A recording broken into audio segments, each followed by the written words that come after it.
Bonjour à tous, mesdames et messieurs, vous êtes en direct sur RTI 1, merci de nous rejoindre. Alors, ce mercredi 25 septembre, c'est reparti pour les visites d'État à travers la Côte d'Ivoire. Tous les regards sont tournés vers le Lunzi, la région du centre-est du pays.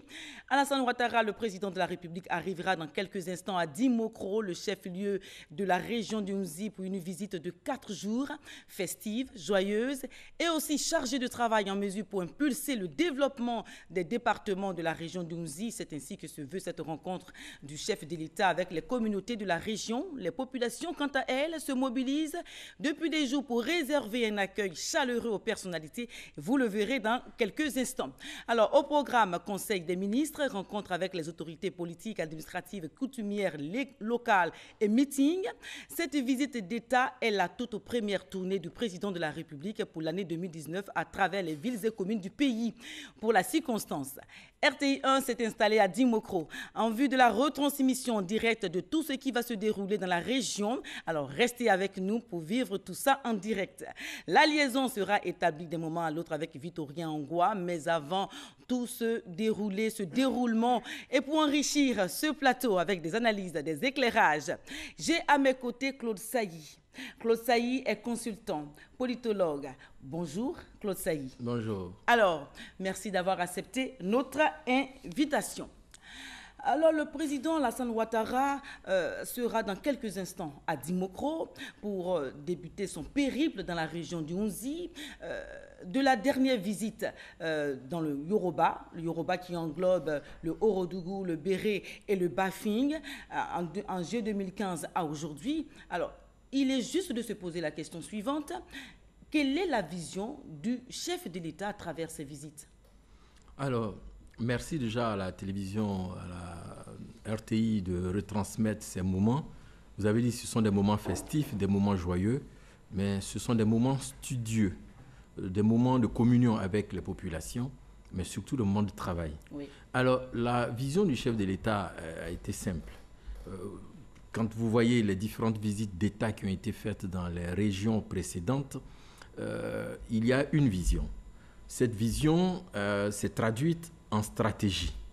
Ces stratégies ont été contenues dans ce qu'on appelle des plans nationaux de développement. Il y a eu le plan national de développement de 2012 à 2015, le plan national de 2016 à 2020. Et c'est bien ce que nous sommes en train d'exécuter. Et ces plans nationaux de développement se sont articulés autour de programmes et de projets de développement qui eux-mêmes ont été déclinés en politique sectorielle. Vous comprenez? Oui. Donc, il n'y a aucun hasard et il n'y a aucun amateurisme dans ce qui est en train d'être fait. Donc, au-delà de la dimension festive et joyeuse, il y a quelque chose de structuré, de méticuleux, et qui est en train d'être, de méthodique, qui est en train d'être exécuté. Alors, justement, quel est donc l'intérêt de cette visite? Deux intérêts. Dans ce sens-là, oui. Mais on reviendra, je vais plutôt m'appesantir sur le premier intérêt. Oui. Ce sont des retrouvailles. Les retrouvailles d'un peuple, d'une famille, des fils, des frères, des neveux, des tantes, des parents qui retrouvent le fils prodige qui revient en famille, oui. Officiellement. Oui. C'est donc le retour aux sources du président de la République, Dimokro, terre natale, qu'il a vu naître. Donc il retourne sur ses sources. Et comme disent les poètes, les lamentins vont boire à la source.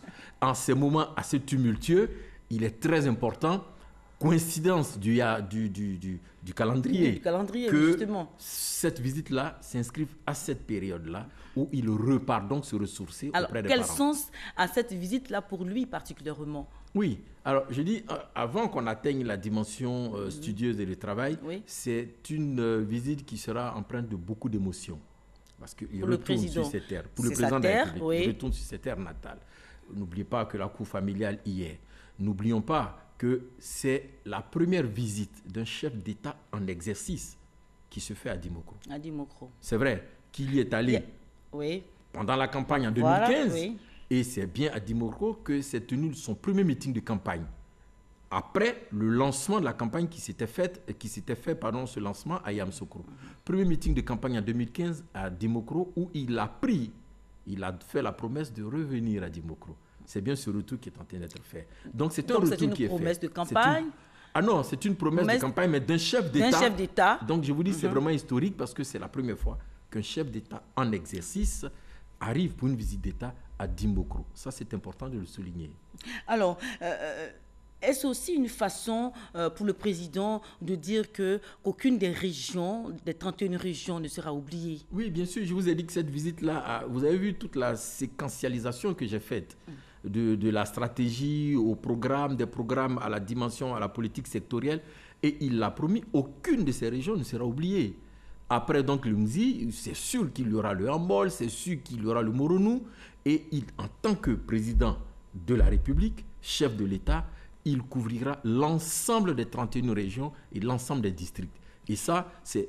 En fait, il est au boulot. Il fait le job, comme disent les Américains.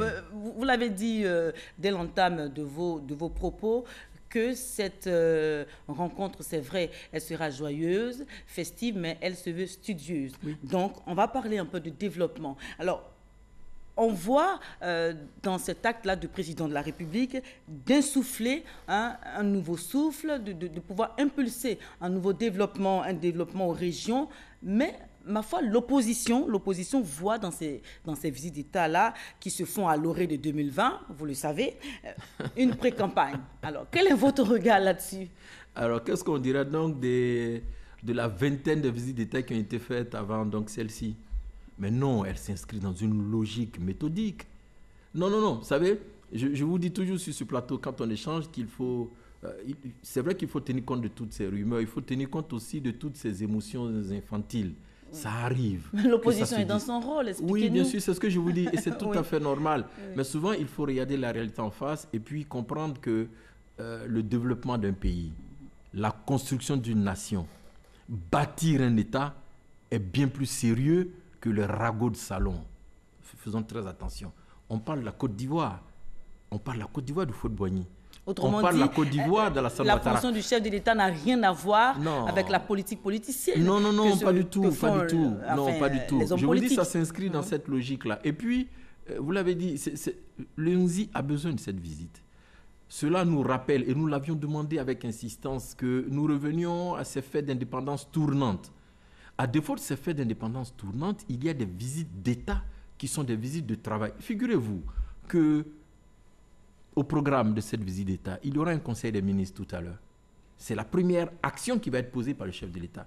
Et toutes les visites d'État que le président Ouattara effectue, ponctuées par ces conseils de ministres délocalisés, il y aura la participation du préfet de région du Nzi, qui présentera les potentialités de sa région, qui parlera au nom des populations et présentera les atouts, les acquis, mais aussi les faiblesses de la région. Un préfet assiste et participe à un conseil des ministres. Non, c'est sérieux ce que nous sommes en train de faire. Oui, c'est sérieux. Vous comprenez? En même temps, oui, voilà. mais l'opposition ne peut s'empêcher... C'est normal. Ne peut s'empêcher d'analyser ainsi aussi. Oui, non, c'est normal. Je vous dis, c'est un peu le jeu politique, mais ne vous en faites pas. Nous sommes en train de parler de l'avenir d'un peuple, nous sommes en train de parler de l'avenir d'une région, nous sommes en train de parler du devenir de la Côte d'Ivoire. Donc, c'est un peu plus sérieux que les amusements de certaines personnes. Je vous parle sérieusement. Je vais un peu plus loin. Oui. Vous savez que la boucle du cacao, et on reviendra là-dessus. Oui, on reviendra là-dessus. C'est bien le Nzi. Oui. Mais quand le chef de l'État effectue une telle visite dans une région sinistrée, les attentes sont énormes. Et cela s'est vu pendant les préparatifs où vous avez senti une communion parfaite, une union sacrée entre tous les fils et toutes les filles du Nzi.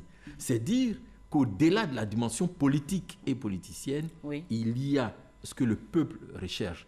Si tant est que faire la politique comme nous sommes en train de le voir, c'est répondre aux aspirations du bien-être du plus grand nombre de populations.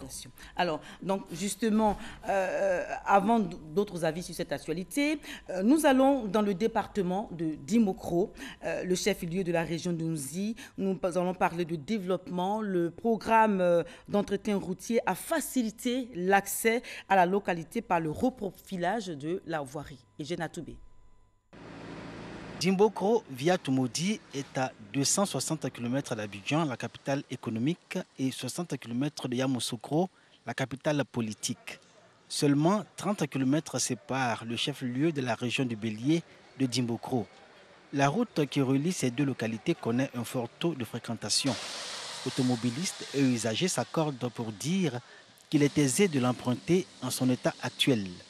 À la faveur de la visite d'État dans la région d'Unzi du président de la République Alassane Ouattara, les obstacles sur cette route sont en train d'être levés, comme ici dans le village de Lukuyaokro, à équidistance entre Toumoudi et Dimbokro. En cet endroit, il y avait danger en permanence. L'eau de pluie charriait le sable et venait s'amonceler sur la voie, causant d'énormes dégâts. Avec les travaux en cours d'exécution sur cette partie du tronçon, c'est un soulagement pour les usagers. Il y a au moins 6 mois de cela, si j'ai la bonne mémoire, pour ce même tronçon ici, précisément là où nous sommes arrêtés, il y a quand même qui a fait sortir de route ici à cause du mauvais état de la route. Mais je pense qu'avec ces travaux qui sont en train de se mener au jour d'aujourd'hui, je pense que c'est déjà très bon pour ce petit tronçon. On va encore terminer, mais c'est déjà bon. Notre souhait, c'est que la voie soit bien propre. De la manière dont on commence, on a bien terminé. Ayant subi plusieurs années de calvaire sur l'axe Toumoudi-Dimokro, réputé être un repère de coupeurs de route dans un passé proche, les usagers de cette route retrouvent le sourire. C'est depuis 2018 que le gouvernement a engagé les travaux de réhabilitation de cette route. D'importants travaux y ont été réalisés avec traitement de points à temps et points critiques. Les nids de poules ont été comblés, les accotements débarrassés des hautes herbes pour donner une meilleure visibilité aux automobilistes. Des portions entières de bitume ancien et dégradé ont été décapées et remplacées par une autre couche d'épaisseur supérieure. Voyager jusqu'à Dimokro aujourd'hui est redevenu agréable et sans le moindre souci de la vie des usagers de cette route. Venir à Dimokro actuellement, on peut dire que c'est plus ou moins bien par rapport aux années ultérieures. Voilà. Parce qu'aux années ultérieures, la voie était quasiment impraticable, avec des trous à gauche, à droite. Voilà. Donc la conduite était très difficile. Mais actuellement, à moins de 2h, 2h30, c'est déjà à Dimokro, c'est déjà bon. Oui, l'année s'est passée là, vraiment, à 10 minutes pour arriver ici, tu vas mettre au moins à 30 minutes. Donc maintenant, c'est bien. Ah, au moins à 15 minutes, à 10 minutes, tu es ici. Ah oui, c'est bon. Ils ont arrangé. Donc on est content. Oui, j'ai appris ça que le président vient à Dimokro. C'est bien. Bon, ils ont construit dispensaires. On n'a pas logement des infirmiers.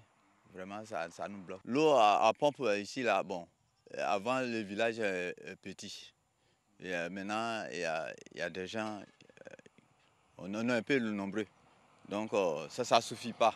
Attente légitime qui donne le sens et la portée de la visite du président Alassane Ouattara en visite d'État à Dimbokro et également à Bokanda et Kwasi-Kwasikro.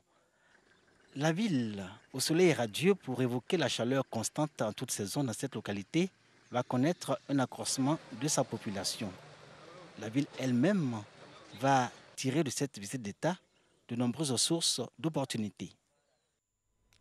Retour en plateau, Dimokro fait peau neuve pour recevoir les festivités relatives à la venue du chef de l'État et du gouvernement dans la commune. D'ailleurs, à cet effet, un conseil des ministres est prévu après l'arrivée du président de la République. Alors Claude Sailly, avec tous ces investissements que cela nécessite, y a-t-il un système de préservation ou d'entretien des routes et des édifices qui sont construits après le passage du président de la République dans la localité? Oui, avant même de vous répondre, parce que c'est oui tout de suite. Vous voyez, regardez, restant un peu sur Dimokro. Le téléspectateur, pardon, un de vos auditeurs a dit tout à l'heure, un intervenant a dit qu'il est un peu plus agréable aujourd'hui de partir de Toumoudi à Dimokro. Vous comprenez?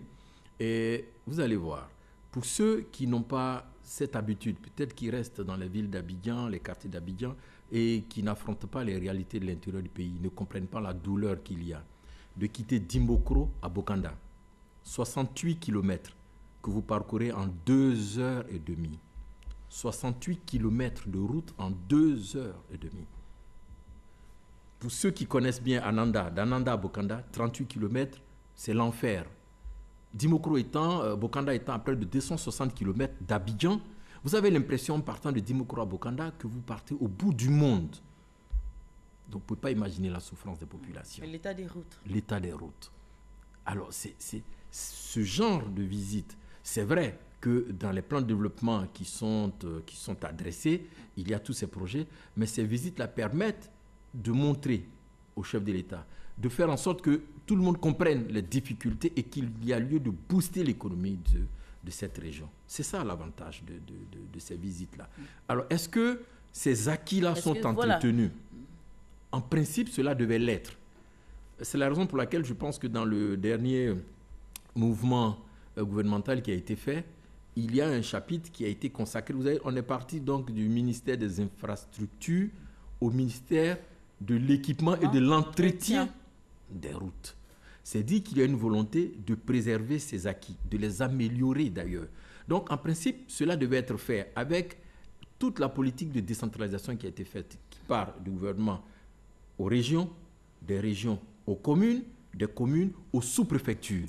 Donc, en principe, cet échelonnement devait permettre un maillage et faire en sorte que toute action de développement devait être en réalité, en principe, on va être beaucoup plus pratique sur le sujet. Nous sommes aujourd'hui à 27 ou 28 visites d'État.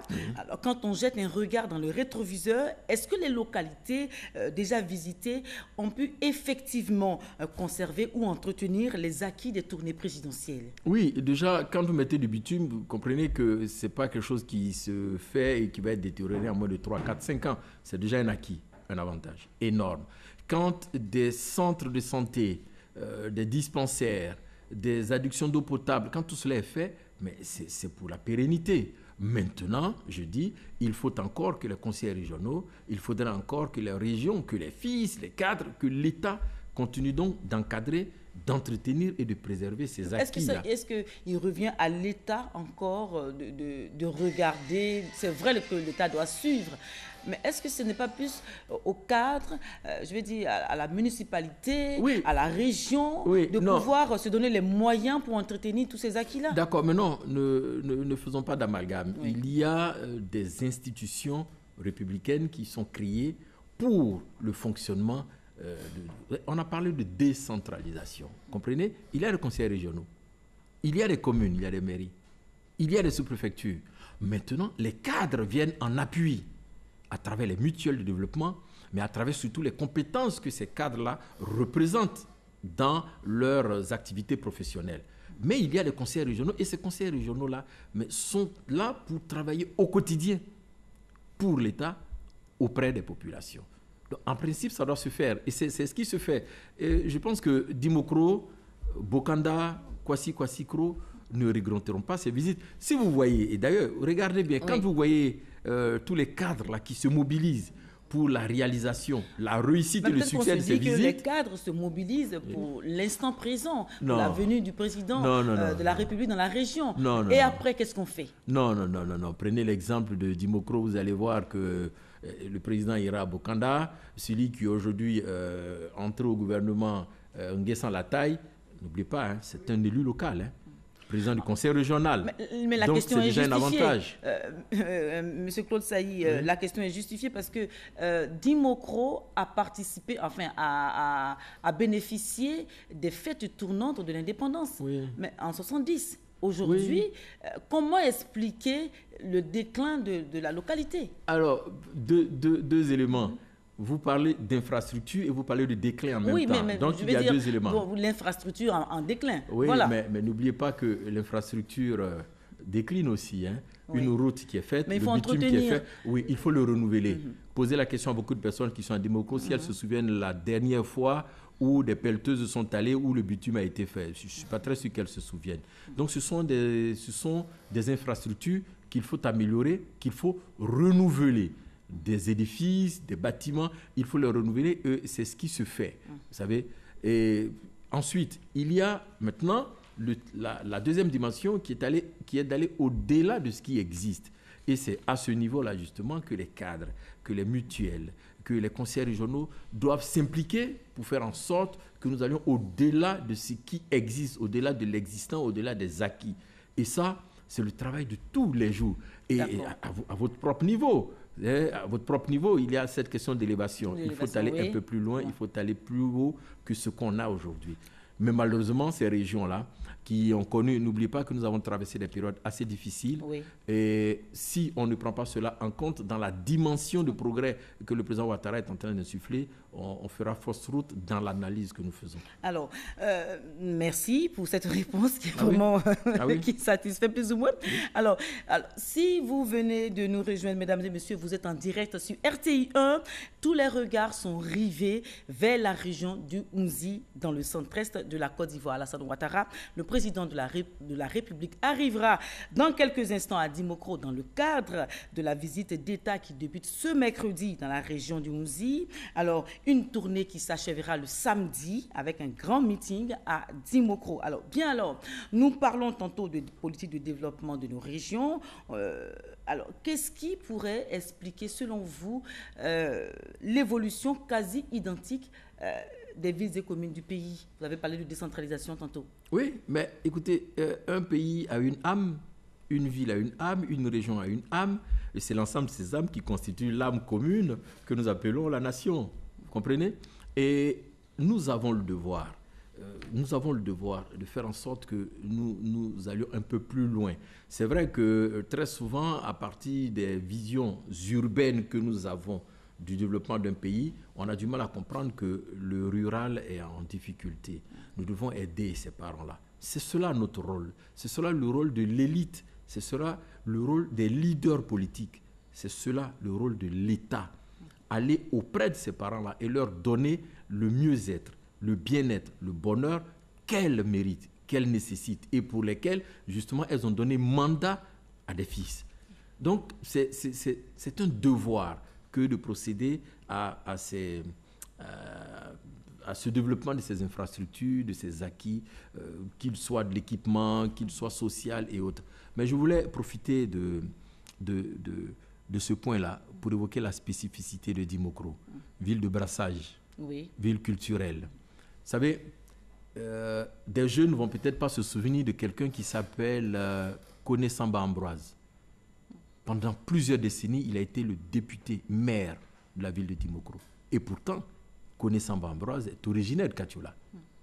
Voici la richesse de Dimokro. Donc, au-delà de la dimension économique, il y a cette valeur culturelle, il y a cette valeur historique qui fait la prospérité de Dimokro. Et c'est le charme de la Côte d'Ivoire, vous comprenez? Et c'est cela sa beauté. D'accord. Bien alors, dans l'attente du chef de l'État, plusieurs travaux de réhabilitation des édifices sont faits dans la commune. Et dans cet élan, population, cadres et élus sont convaincus que la vieille ville va retrouver sa gloire d'antan avec Alassane Ouattara, un fils d'Oumzi, natif de Dimokro. Et jeune Atoubé. Dans un instant, nous allons pouvoir regarder cet élément de Jeune Atoubé. Donc, vous l'avez si bien dit que nous avons déjà des images. Nous croyons que le président de la République est arrivé. Le président de la République est arrivé à Dimokro. Nous regardons déjà cela, que nous voyons. Le président de la République est donc à Dimokro. Oui, oui. Voilà, oui, voilà. Et ça, c'est vraiment chargé d'émotion. Hein. C'est bien ce que je vous ai dit. Donc, la première dimension de cette visite, ce sont les retrouvailles. Les retrouvailles entre les fils d'une même région, d'un même département, d'une même ville, d'une même terre. Voilà la beauté donc, de cette Vous avez vu à l'instant que le chef de l'État est arrivé. Alors, donc, nous avons le signal que Victorien Angoua est prêt pour prendre le relais.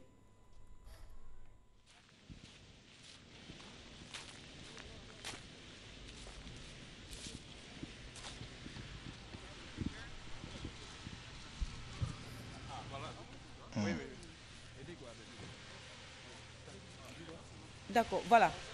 Nous avons le président de la République qui est là. Avant que Victorien ne prenne l'antenne, le président de la République sera accueilli d'un moment à l'autre par les autorités.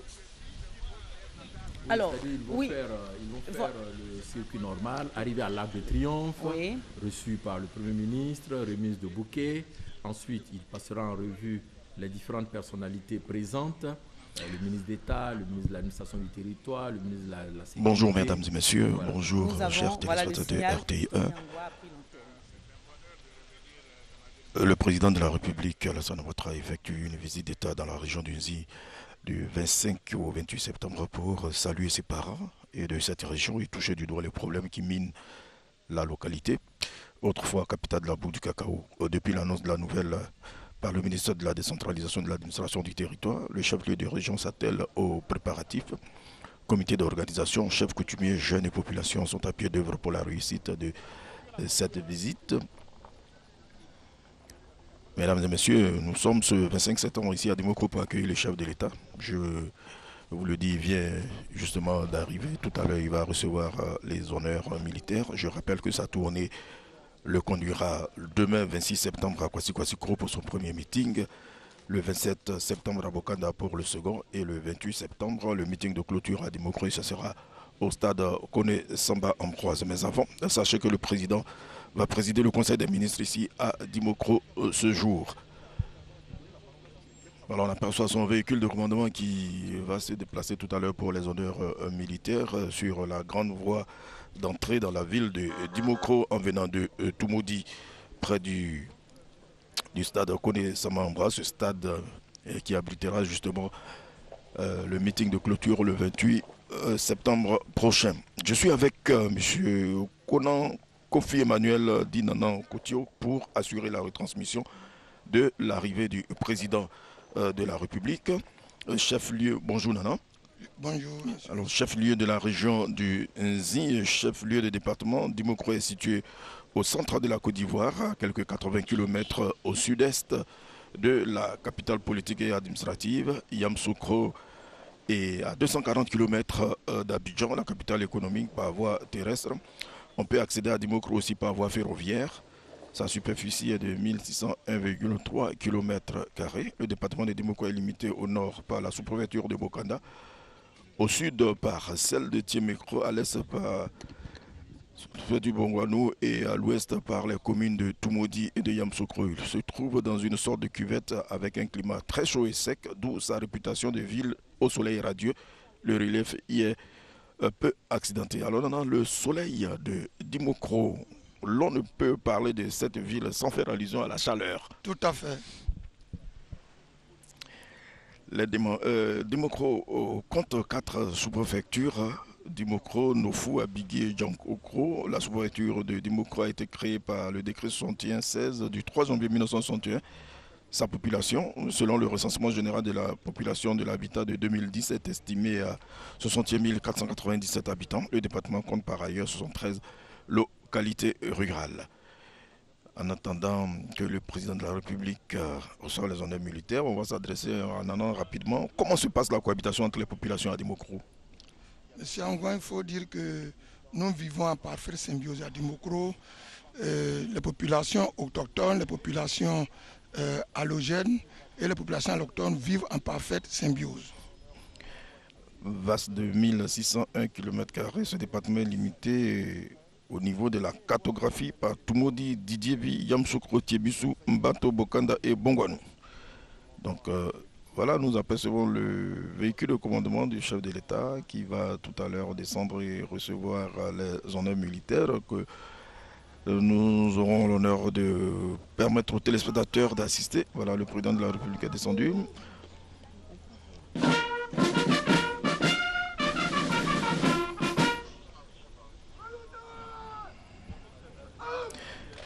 Et comme Nana l'a dit, les Baoulés qui sont vraiment les autochtones cohabitent en parfaite harmonie avec leurs frères de la communauté malinké qui représente environ un quart de la population générale.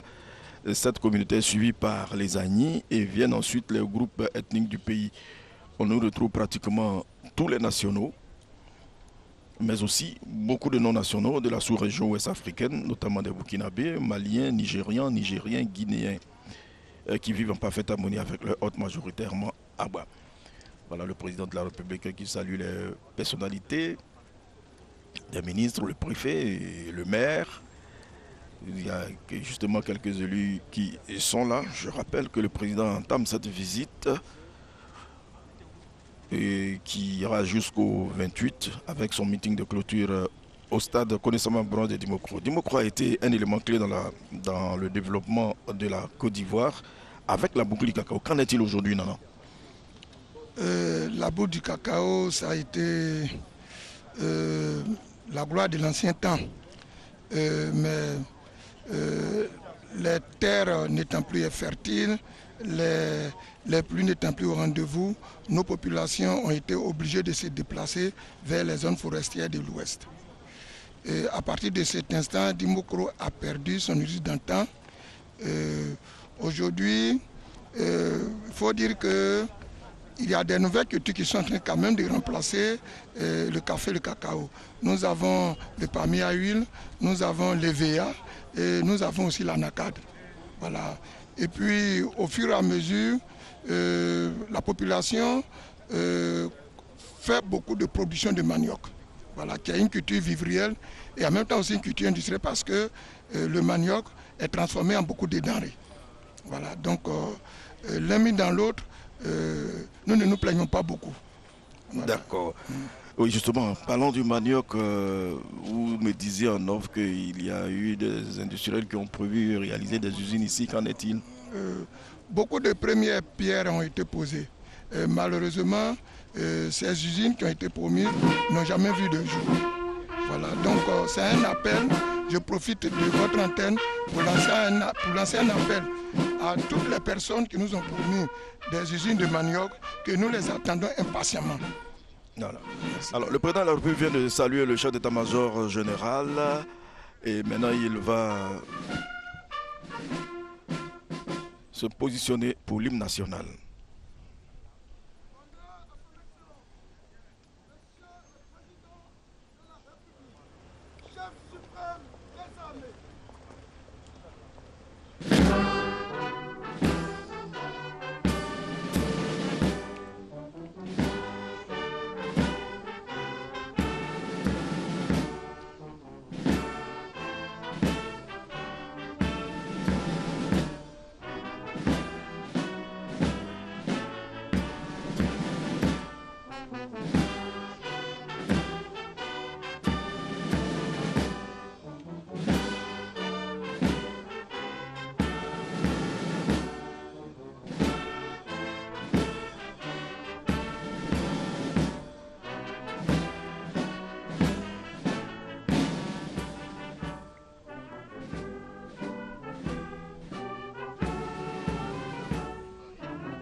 Fin de l'hymne national à l'ONANA. Comment voyez-vous l'arrivée du président de la République dans votre localité? Merci, M. Angwa. Il faut dire que c'est une grâce divine immensurable d'avoir un de ses fils accéder à la majorité suprême d'un État, surtout d'un État important comme la Côte d'Ivoire. Son arrivée à Dimokro plonge toute la région d'Inzi dans une joie totale, dans une alliance populaire. Voilà. Une occasion aussi pour vous de présenter des doléances parce que, à ce que je sache, Dimokro n'a plus bénéficié d'infrastructures d'envergure depuis l'indépendance en 1975. Merci, M. Angwa. Il faut dire qu'au temps jadis, la célébration des fêtes de l'indépendance sous le règne du président Houphouët-Boigny était l'occasion d'apporter le développement dans les régions. Mais depuis que cette situation s'est arrêtée, aujourd'hui, ce sont les visites d'État. Ce sont les visites d'État qui apportent le développement. Voilà pourquoi, à Dimokro, quand la bonne nouvelle nous est parvenue, que le président de la République allait arriver à Dimokro, tous nos fils, les cadres divers appartenants politiques, se sont mobilisés pour réserver l'accueil le plus chaleureux. Toute la population est mobilisée pour réserver l'accueil le plus chaleureux aux plus illustres de nos enfants. Parce qu'on sait ce que le président nous apporte à travers cette visite d'État qui est une visite de développement. Et ça se sent au niveau de la voirie, au niveau de l'électrification. Il faut dire que Dimokro est en train de subir une métamorphose terrible. En tout cas, pour ceux qui ont vu Dimokro il y a de cela un mois, ils rient de ne pas savoir qu'ils sont vraiment arrivés à Dimokro. On sent l'impact que l'arrivée du président de la République a sur la vie de Dimokro, sur la population de Dimokro. Ça ne se raconte pas, ça se vit. Alors on aperçoit le président qui est en train de saluer les hauts commandants de nos différentes forces. Et depuis son premier mandat, les populations d'Unzi attendaient cette visite. C'est chose faite aujourd'hui et les populations pensent qu'elle va donner un coup d'accélérateur à leur renaissance, à la renaissance de leur région. Et là où vous en parliez tantôt, le président a été attendu depuis longtemps. Avez-vous douté un moment? Oui, M. Angwa, il faut dire que depuis 2015, on avait eu cette première bonne nouvelle, comme quoi le président allait venir nous rendre visite. Mais il faut dire que c'est la population soucieuse de réserver un accueil chaleureux à leurs illustres frères ont exprimé un besoin pour qu'on laisse un peu de temps pour mieux se préparer. Et après, on a commencé à regretter d'avoir dit cela. Mais aujourd'hui, c'est chose faite, comme j'ai coutume de le dire. Un proverbe africain dit que plus la femme met du temps dans la cuisine, plus elle présente les mets les plus conséquents. Alors comment s'est faite la mobilisation? Mais la mobilisation, il n'y a rien à signaler. La mobilisation est totale au niveau des 3 départements. Moi, j'ai sillonné 3 départements avec nos présidents du comité directoire, Nana Benguen. On a sonné, la mobilisation est totale au niveau des 3 départements. Tout le monde attend de pied ferme de voir son fils, de voir le président de la République natif de Dimokro. Donc on peut espérer que cette visite connaisse un succès populaire. Tout à fait, tout à fait. Alors des chantiers ont ouvert dans plusieurs domaines, vous l'avez dit, la réhabilitation de plusieurs infrastructures, la préfecture, les résidences des membres du corps préfectoral sont en rénovation. Le stade connaît Samambroise, qui n'est pas loin de nous ici. Ce stade va abriter le meeting le 28. Pensez-vous que les objectifs sont atteints? Presque atteints. Presque atteint. Je voudrais ajouter à cela la mise sous tension de l'RC de plusieurs villages. Et donc, c'est ce qu'on attendait. C'est ce qu'on attendait. Son arrivée a boosté beaucoup de choses sur le plan de développement. Voilà. Comme je l'ai dit, ça a permis à la ville de faire son toilettage. Ouais. À toute la région même de faire son toilettage. Voilà. Voilà le président qui salue maintenant le corps préfectoral. Alors, en raison de l'histoire de Dimokro, peut-on la classer comme une ville symbole de la Côte d'Ivoire? Tout à fait, M. Angouan. Dimokro est une ville symbole de la Côte d'Ivoire. Parce que Dimokro fait partie des villes en Côte d'Ivoire qui ont payé un lourd tribut pour que la Côte d'Ivoire ait son indépendance. Et nous avons tous souvenance de la fameuse guerre de Dimokro qui a créé le cimetière des martyrs. Et avec la figure emblématique du PDCIRDA, Samba Koné Ambroise, et fidèle compagnon du président de la République. Donc Dimokro est une ville symbolique. Il faut dire aussi que le président de la République, Feu Boigny, a fait l'école à Dimokro. Et c'est cette école qui a été dénommée groupe scolaire Alassane Ouattara.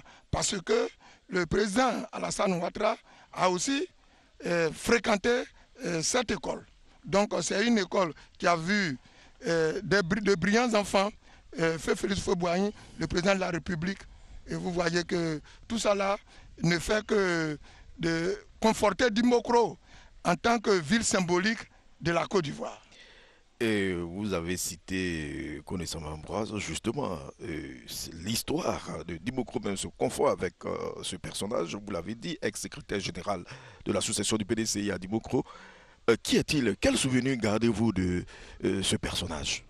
Il faut dire que quand on nous a conté l'histoire de Samba Koné Ambroise, d'abord c'est un brave homme et puis un homme loyal.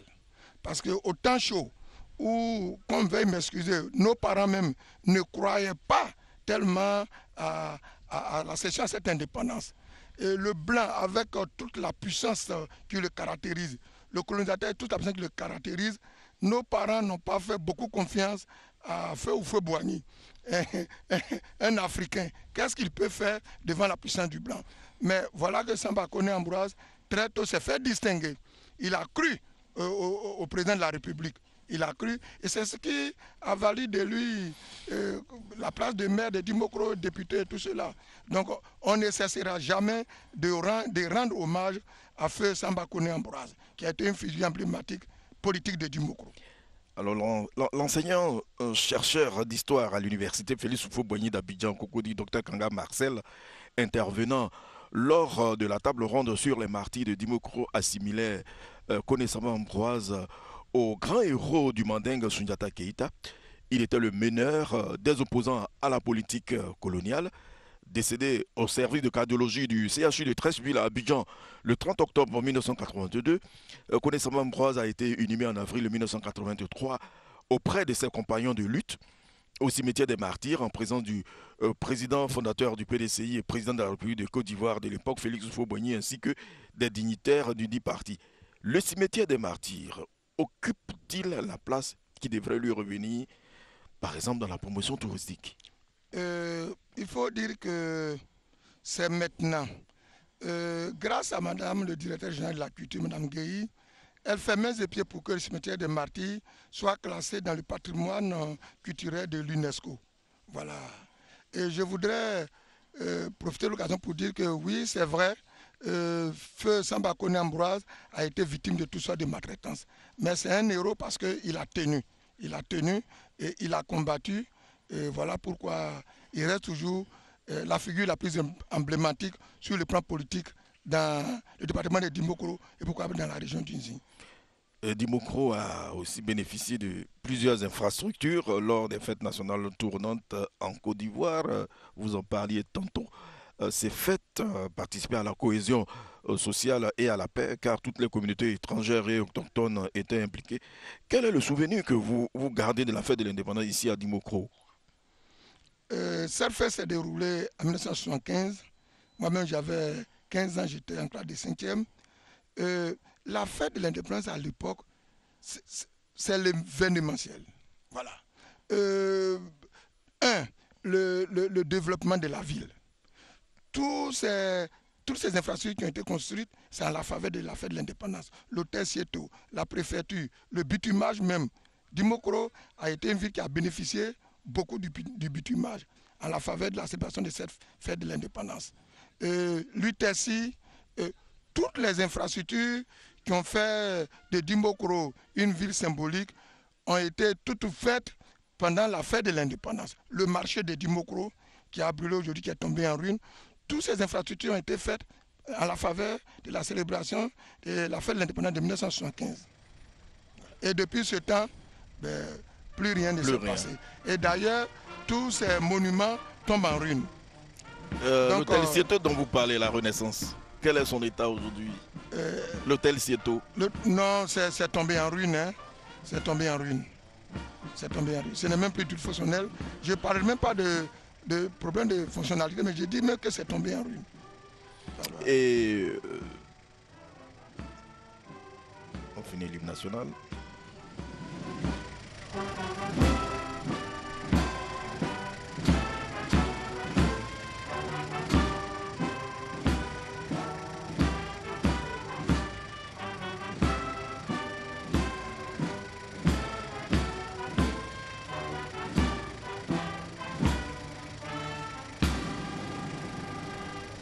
Vous aviez cité aussi l'UTEXI, une usine qui a fait le beau jour de Dimokro, qui avait même une équipe de football. Cette usine est aussi fermée. Tout à fait. Alors, comment est-ce que les populations compensent cela, ce vide?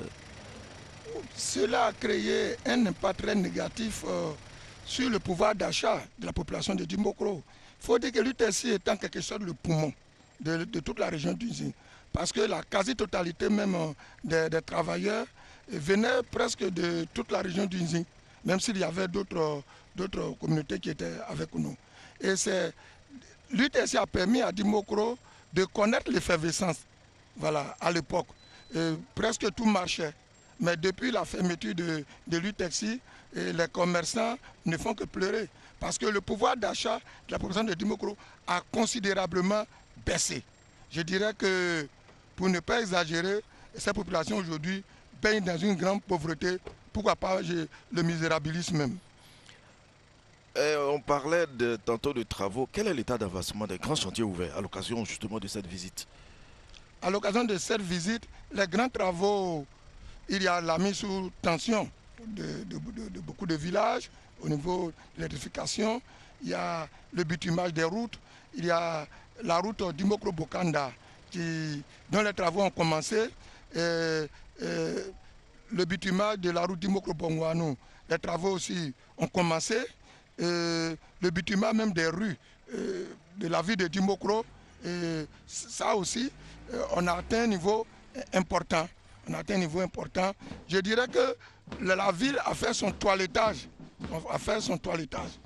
En tout cas, les choses ont bien avancé et jusqu'à la fin de la visite, les travaux vont se poursuivre et puis s'achever certainement dans les délais. Côté santé, c'est notre souhait le plus absolu. Côté santé, nous on était déjà tout petits, on nous parlait des grandes endémies à Dimokro. On ne peut pas parler de Dimokro sans les grandes endémies. C'est quoi au juste et qu'est-ce que c'est devenu? Tout à fait. Il faut dire que la célébrité de ce département sanitaire était due du fait que les grandes endémies traitaient les grandes pandémies. Voilà, je voudrais parler de la variole, de la lèpre, du pian. Et tout ça là, il fallait aller aux grandes endémies pour faire les examens de sein. La tuberculose, puis il fallait aller aux grandes endémies pour faire les examens. Et c'est ça qui a fait la réputation de ce service de la santé. Et quand on parle des grands endémies, ils ont joué un rôle salutaire. Et ils continuent de le jouer d'ailleurs. Alors nous sommes à la fin de cette retransmission. Je rappelle aux téléspectateurs que le président de la République va tout à l'heure présider le Conseil des ministres. Et dès demain, il entame sa visite à Kwasi Kwazukura et son premier meeting qui sera retransmis par Alvor Assa. Le 27 à Bokanda et le 28, le meeting de clôture ici à Dimokro. En tout cas, nous avons été heureux d'assurer la retransmission de l'arrivée du président de la République. Merci à notre consultant Nana Kotio et merci aussi à nos équipes. En tout cas, bonne suite de programme et à bientôt. Retour en plateau, le président de la République est à Dimokro, mesdames et messieurs, vous l'avez vu, pour débuter une visite dans la région du Unzi, une visite qui est une région qui aspire véritablement au développement. Et dans cet élan, population, cadres et élus sont convaincus que la vieille ville va retrouver sa gloire d'antan avec Alassane Ouattara, un fils de la région, un fils du Unzi. Alors, c'est avec Eugène Atoubé que nous avons ce reportage. Symbole de l'autorité de l'État, la préfecture de Dimokro opère au fil des jours une transformation progressive. Les travaux de réhabilitation engagés à la faveur de la visite d'État du président Alassane Ouattara sont effectués avec minutie, de jour comme de nuit. C'est en ce lieu que va se tenir le Conseil des ministres du 25 septembre prochain. Ce sera la première activité du président de la République dans le cadre de cette visite d'État. Aujourd'hui, on a une très belle préfecture prête à accueillir le chef de l'État. Tous les bureaux ont été réhabilités et nous avons refait l'éclairage extérieur. Il y a un groupe électrogène autonome. En tout cas, tout est parfait. Le président Alassane Ouattara, fils de la région, sa région natale, a donné à la Côte d'Ivoire son leadership, sa force de travail. Il a transformé notre pays et il a créé des chemins d'espérance partout. Alors, sa région natale attend aussi qu'il booste l'économie locale. Et c'est ce qu'il va faire. Respecter les délais d'exécution de tous les travaux de réhabilitation opérés à Dimokro, Bokanda et Kwasi Kwazukro. C'est l'injonction faite aux entreprises qui en ont la charge. Les ministres fils de la région dans leur rôle de superviseurs, les élus et cadres à divers niveaux hiérarchiques dans les commissions constituées et les préfets des 3 départements qui composent la région d'Unzi fédèrent leur énergie pour faire grand et donner à voir du beau. Illustration de l'attachement de tout l'Unzi à Alassane Ouattara. Nous ne sommes pas dans des desiderata politiques. Nous sommes dans la lignée du développement de notre région. Et nous savons que le président Alassane Ouattara a les atouts pour développer notre région. Nous n'avons aucune crainte de quelques rancœurs ou désagréments. Non. Nous devons faire en sorte qu'il nous trouve là au bon moment, depuis son arrivée jusqu'à son départ, qu'il sente qu'il est en famille et que ses frères et ses sœurs de la région d'Unzi sont contents de le recevoir. L'enjeu majeur, ce n'est pas forcément la récompense individuelle, mais c'est ce que d'abord la région gagne à travers cette visite d'État, et puis de deux, c'est le contact du président de la République avec ses frères. Pendant 4 jours, le président de la République sera l'hôte de la région du Nzi.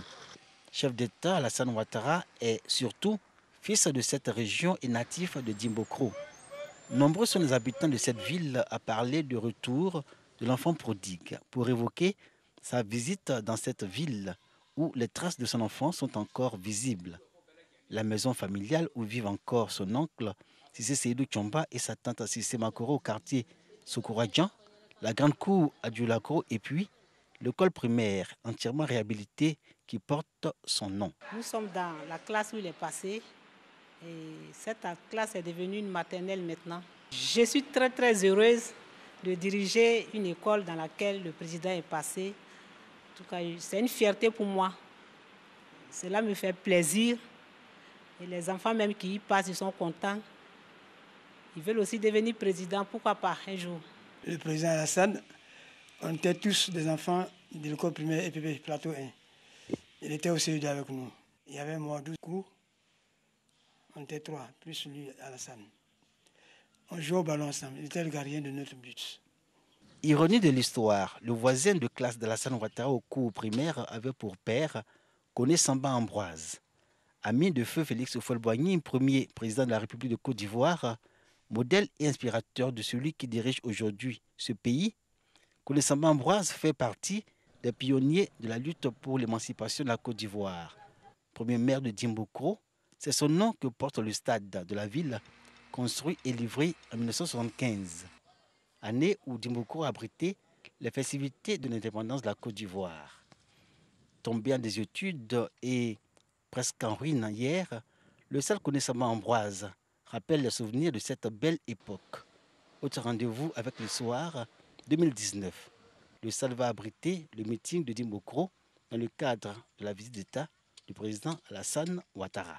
Avec cette réhabilitation, le stade Koné Samba Ambroise aura un nouveau visage. Mais on est bien loin de celui qu'il avait en 1975, année de la célébration de l'indépendance de la Côte d'Ivoire ici à Dimbokro. Mais une chose est sûre, les populations peuvent rêver que le football reparte de plus belle dans cette région du Nzi, et notamment à Dimbokro. C'est aussi à une renaissance que Dimbokro aspire dans son rôle de locomotive de toute la région du Nzi. Passé l'époque glorieuse de la boucle du cacao, les populations de cette ville chargée d'histoire vont accueillir le président Alassane Ouattara sur des notes d'espoir. C'est sur des notes d'espoir que Dimbokro, effectivement, peut prétendre rêver à la renaissance, n'est-ce pas Claude Saï? Oui, renaissance, retrouvailles, booster les activités économiques. Je pense que l'introduction de cette visite est faite. D'accord. Alors, mesdames et messieurs, Claude Saï, merci d'être venu enrichir les débats sur la visite d'État qui débute ce mercredi dans la région du Nzi, une visite qui prendra fin le samedi avec un grand rassemblement populaire. Je rappelle que vous êtes consultant, politologue, et ce mercredi va s'ouvrir dans les minutes qui suivent le Conseil des ministres. Les questions de développement de la région du Nzi seront sur la table de discussion. Mesdames et messieurs, c'est donc la fin de cette tranche spéciale région du Nzi. Mesdames et messieurs, demain jeudi débute à proprement parler les tournées du président de la République avec pour première étape la commune de Kwasi-Kwasi-Kro où il y aura également un meeting. Restez avec nous sur RTI1, nos programmes continuent.